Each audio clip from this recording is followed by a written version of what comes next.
Hey, what's up everybody? Welcome to another episode of B is for Build, and welcome to the R69 GTR finale. In today's episode, we got a little bit of work to do to finish the build off, then we're gonna go for a drive, and we are gonna go over how much did it cost to build the world's first R69 GTR. That's a R35 on the bottom, R34 on the top. Stay tuned.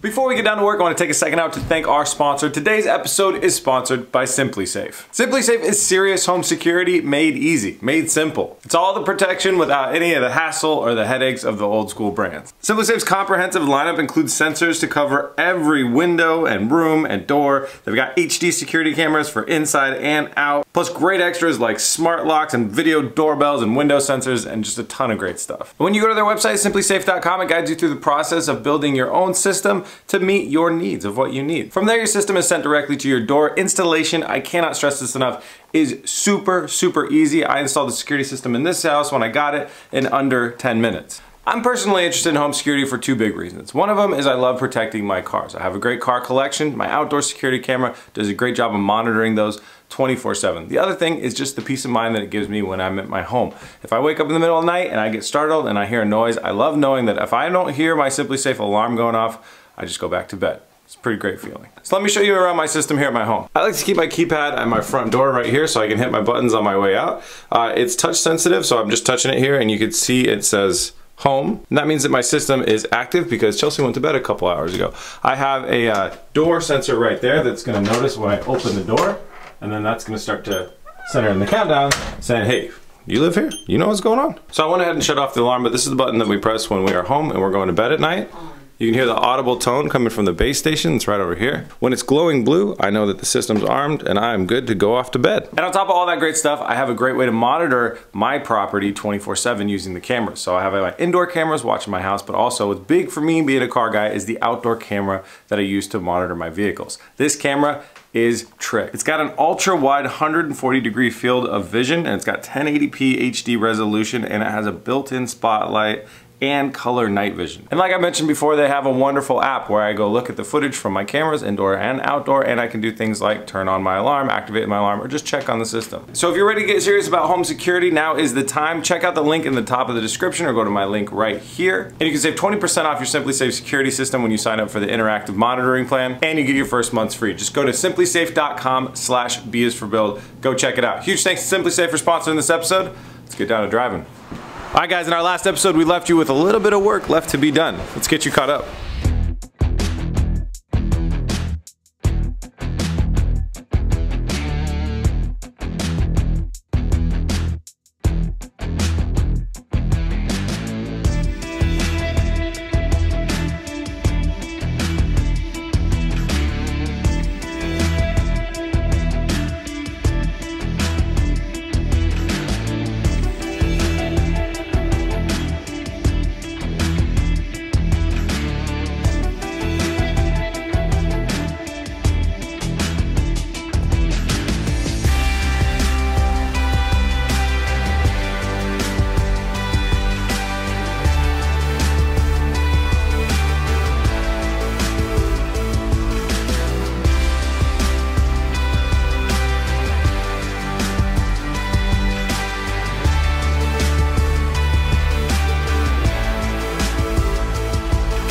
And all that work leads us to where we are here today.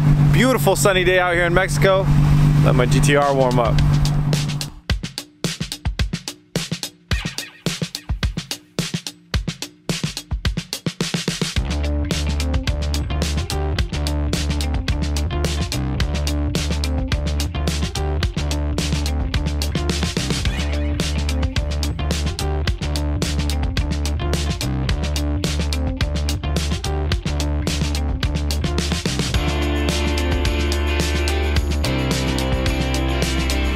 Let's do a quick little walk around, then we'll hit the road. So we threw in the front grille with the GTR badging on there.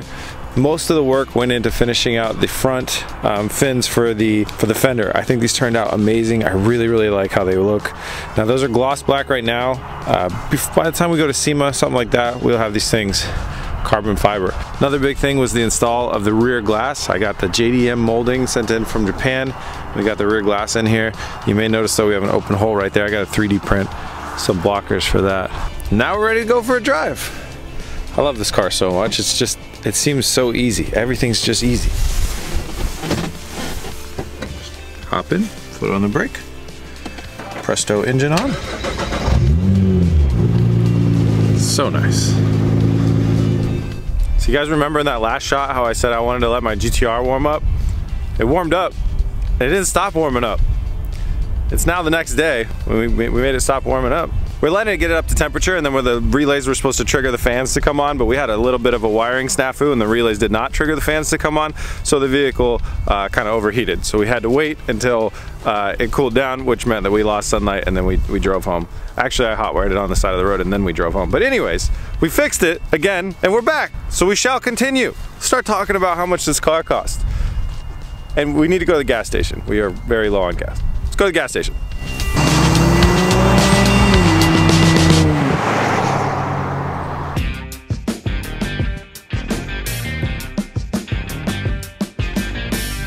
Alright, so we're going to break down how much this car costs. Before I jump into that, I want to give you a little bit of a backstory of where this whole build even came from.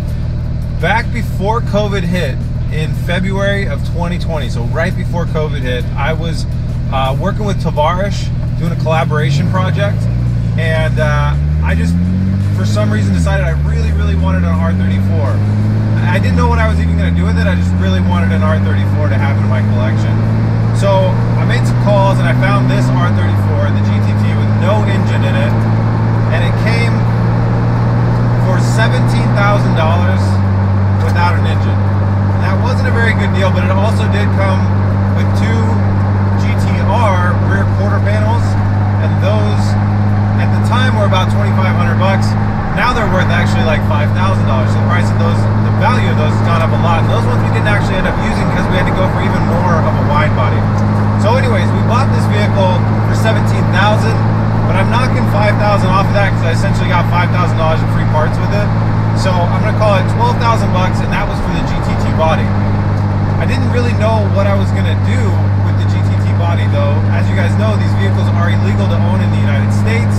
I really didn't want to put a bunch of money into a build that could be snagged away from us at any point by Homeland Security. So I didn't have an idea as far as like what to do with it. At first I thought maybe I'd throw like a carbureted like big block Chevy engine into it, or maybe even like a carbureted rotary into it, and just make it like a beater GTR. But I didn't really love that idea that much. So I sat there and I thought on it for a really long time. This car sat for over a year and a half before I actually decided what I wanted to do with it. And I finally decided I really wanted to try this R35, R34 swap. But it came with a lot of problems. On paper, the R35 chassis is 4.7, the wheelbase, 4.75 inches longer than the R34. So we knew we'd have to cut the vehicle in half to try and make this work. And we also knew we were gonna have to try and make the R35 GTR way skinnier, because this R34 is like 6 inches skinnier. Then I knew if I went with a wide body kit, I could kind of hopefully bring the body back out enough to cover over the wheels of the GTR's track width. But how were the doors and the things like the dashboard going to respond? I knew that was going to be really tricky, because it's really hard to skinny up a car by 6 inches. So this was a gamble. This was a build that we weren't even sure if we could even pull off technically, if it would ever be possible.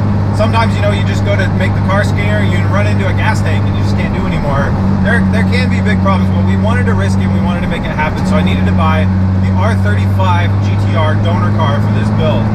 So the donor car should tick a couple boxes. Since we're not going to use any of the body whatsoever, the ideal donor car would be a rollover. That way the roof would be damaged, all the body panels are usually damaged, you can get them for cheap. I didn't find any rollovers, but I found one that was badly crashed in the front and the rear, and we still ended up paying $30,000 for that. One of the reasons is because it's relatively low miles. This car only has 50,000 miles on it, but that's a lot of money for a really crashed GTR. I mean, that's a lot of money. My last one that I rebuilt only cost me about like $25,000 to rebuild. It cost me $20,000 to buy. So to buy a newer one, the price went up quite a bit. So once we had our hands on the R35, it had all we wanted for the interior, and we were happy with that. Then I started looking at this build as, okay, I want this to be a nice clean build. I really want this to be high quality. So we started putting our eyes at the exterior of the R34. So I started by ordering all the stuff that we needed for the wide body. That way we can get that out of the way, start to get measurements and see if this build is even going to be possible. I jumped on eBay Motors and I found this company out of Russia that made some really good looking wide body parts. We ordered wide body front fenders, wide rear quarter panels, and that covers the wide parts of the wheels basically, so that's all the wideness we needed. But from that company we also ordered things like side skirts extensions, front splitter, rear bumper extensions, a lot of the R34 looking parts that we wanted. Got a little sunny, I had to throw my shades on. So after we ordered all the wide body stuff, it was time to replace the rest of those exterior parts. And I've always loved the look of the two-tone carbon fiber on a GTR. And I had a good feeling that I was gonna go with the midnight purple. So I wanted to go carbon fiber, midnight purple on this build. So it's time to order a bunch of carbon fiber parts, which as you guys know are all pretty expensive. So we had carbon fiber hood, carbon fiber wing, carbon fiber rear trunk, carbon fiber rear trunk extension, the carbon kick panels. That added up to quite a bit. The lights on the GTR weren't exactly up to spec. I mean, they would have worked, but I wanted them to be brand new. So we got new headlights, brand new headlights from Japan, new taillights that were brand new. We just reused the housing, new reverse lights, new daytime running lights. All the lights had to order new. The rear bumper was in great condition on the GTT that I bought, but I needed a GTR rear bumper to make the look. So I had to order one of those as well. I wonder how much our total is here on the screen. It's probably a lot already. We have arrived at the gas station. JDM cars, you gotta go to the 7-Eleven gas station. Just keep it 100% JDM. Even though I don't think 7-Eleven is a Japanese company, there are a ton of them over there and they use them like crazy. 7-Eleven in Japan is way, way better too, by the way. They like actually serve good food and stuff.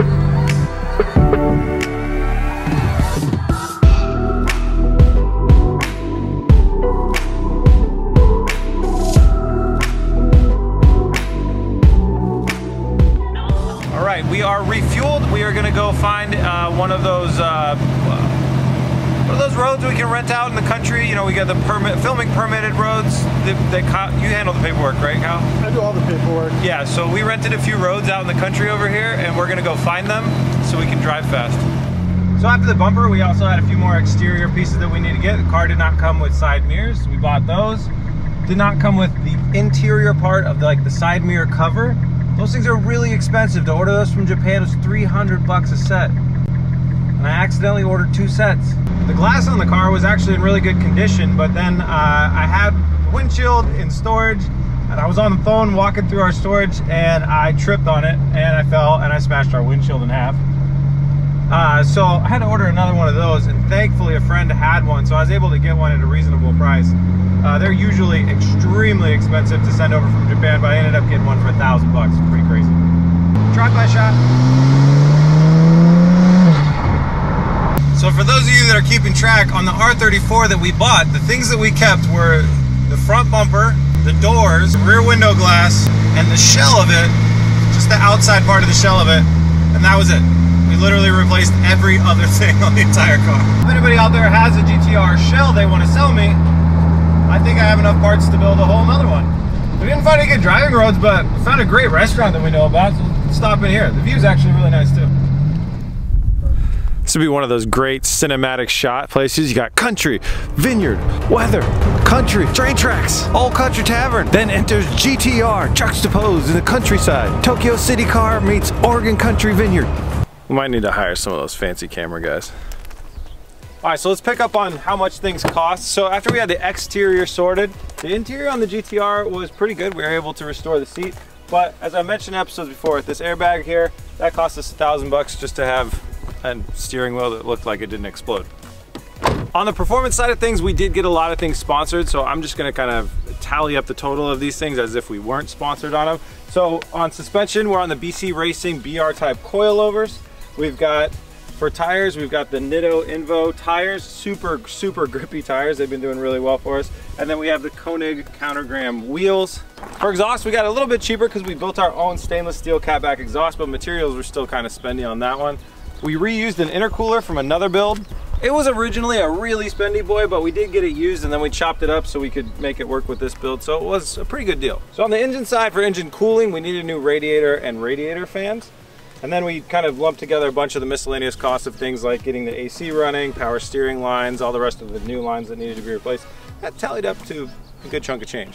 And then for the color of the vehicle, we clearly wanted to go midnight purple. We went with wrap rather than paint because we knew we could do it ourselves very easily and nail it on the first try. The wrap is very inexpensive compared to paint as well. Our friend Fred over at Wrapco hooked us up, got us a wholesale deal on that wrap. Cost us about $1,000 to wrap the entire car, and we have a ton left over if we need to rewrap it. Another thing that we didn't talk about much is this car has custom drive shafts. It's an all-wheel drive car, so we have a custom drive shaft going back to the transaxle and then going forward to the front wheels. Our friend Brian he's out in Utah, he hooked us up. We met him here and he lives out in Utah now, so we just sent our drive shafts over there to be shortened 4.75 inches. It worked like a charm. We don't have any wobbles or anything in them. I'm really happy about it, and that only cost us about 400 bucks. I have a feeling he gave us a steep discount though, so thanks Brian. And other than that, if you just count in like miscellaneous like materials that we used for our door card, for the roll cage, just our metal, a little bit of miscellaneous light bulbs and things like that here and there, I'd say it's probably a good $1,000. Spent a lot on that window weld thing. So by my math, that's about 65,000 bucks in materials and parts went in to build this GTR. How much did it cost? About 65 grand. You guys want to get a cheeseburger on that note? I mean, we're here at the good burger spot. Let's get a cheeseburger. I know all R34 GTRs have a key fob that you can do this with, but I'm happy that we made it work on this one. Seems like quite a novelty. Let's go. Overall, I think the price for the build is a really, really great deal. I mean, if you just look at it from the standpoint of, hey, I wanted another GTR and I wanted an insane body kit on it that looks exactly like an R34, or if you look at it from the standpoint of I wanted an R34 but it needed to be street legal, this is definitely really good bang for the buck. I did not expect it to be this good of a bang for the buck, but it certainly is. Okay, this is not what I look like on the satellite. We gotta get out of here. Okay. Well, on satellite, this place was a whole lot different, but this sure ain't the country road it used to be. And it is definitely private property, so we will be seeing ourselves out. Let's just go to Mexico. You guys have seen Mexico before. We're going back to Mexico. Let's just go to Mexico. Anyway, as far as the build overall, I mean, the price I didn't really care about too much in the first place. I'm so happy with what we built out of what we had. You know, we had a GTR with no engine. We managed to get it on top of an R35, have amazing suspension, have it be street legal, this car will register in the state of Oregon as an R35, and that's fantastic, that's great. We don't have to worry about any of the legality stuff. Huge, and I love that we used an R35 and we're able to keep the things like the all-wheel drive components of it. We were able to keep it all Nissan. I mean, this is a 100% Nissan car. It's just we're using the next generation of parts in the older looking body. I love the name of it, R69. We're always going to call it the R69 GTR. That way it skirts the controversy of it. Is it an R34 or not? I don't care. It's a beautiful looking car. It looks the way I want. It drives even better than I could have imagined. And the R69 name fits, so R69 GTR. I hope other people decide to go out and build these because honestly, it's not that hard of a build to do. And bang for the buck, you cannot beat an R35 GTR performance-wise. You just can't. Speaking of performance, it looks like we've arrived in Mexico. This car is just too fast.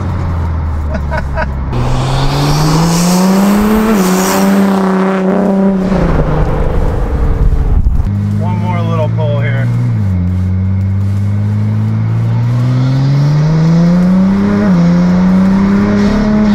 Oh man, this thing is so much fun. I cannot wait till we can get it out on a drag strip. So I know we just talked a lot about the money that went into this build, but if you didn't guess, this build's not for sale. This is not something I ever plan on getting rid of. This car has a really, really important place in my heart. You guys know, shortly after I started this build is when I found out I had cancer. And throughout this build is when I was doing my surgeries and my treatments and stuff like that. And now I'm not out of the woods yet, but this build was what I always came back to when I came back to the shop. When I got done with surgery and I healed up, I came back to this. When I got done with treatments and I was good to work, I came back to this. And it's definitely the build that has taught me more than I could ever imagine that I still love building cars, and that given the choice to do anything with my time, building cars and building cars like this is what I choose to do, and I still have a huge love for it, and it made that very apparent to me. So for that reason, it's really, really something special.